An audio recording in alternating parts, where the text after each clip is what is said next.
معاف کولو الله غفرت لك ما ته معافي کړی دا ستاته مستا ګناه معاف کړی دا علامه کان فیک هغه ګناه چې پتا کی دا هغه خطا چې پتا کی دا هغه نافرمانی چې پتا کی دا هغه عظیم جرم چې پتا کی دی خو الله وي ته ما ته راوګرځې د رجوع دی ما ته وکړه ما ته دی اوه الله زه ګناهګار یم خطاکار یم الله ما ته زما ګناه معاف کا الله وي د آدم بچیا ستا رب تا تستا ګناه معاف کړی دا ولا وبالي والله زما هیڅ پروا نشته چې ته راضي او ګناه خپل معافي غواړې نو الله وي د غرونو عمر ګناهونه د اسمان عمر ګناهونه چې ستا ګناه اسمانونو ته رسېدلي د اسمانونو کنارې پار کړي دي کنارو سره لګېدلي دا د سمندر د زګ عمر ګناه ده الله وي که بیان تراشه د آدم بچي او خپل د رب نه معافي غواړې الله رب العزت فرمایي زه دې معاف کوم ما معاف کړی ولا ابالي زما هیڅ پروا نشته الله فرمایي یا ابن آدم لو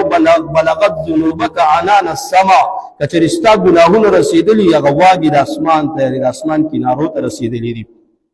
ثم استغفرتني غفرت لك او بیا ته زمانہ بخنه غواړي غفرت لك ما ته بخنه کړی دا یعنی دا د ماضی صيغه ده چې بخنه مې ته کړی دا یعنی دا د شي اومنه چې ستارب ته معاف کړي ولا ابالي زما اس پروا ستا په ګناه معاف کول باندې نشته دا یاد وساته الله رب العزت ته طرف نه دا اعلان راځي چې اے د آدم بچو کتا سو ټول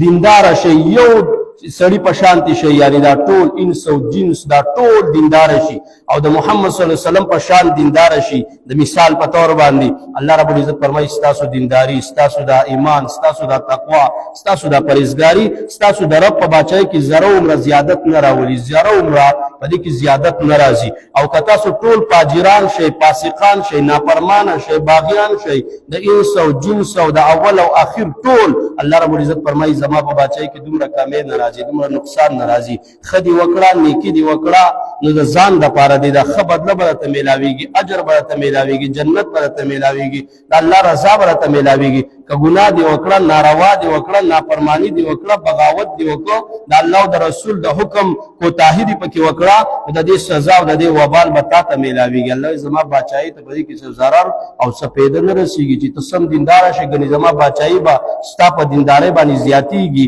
یا به زما په صفاتونو کې ستا په دیندارۍ پرخ راځي او زیادت به راځي نه الله رب العزت فرمایي په دې ځان پوهه کا که ګناه معاف کول غواړي او ستا رب تا ته ګناه معاف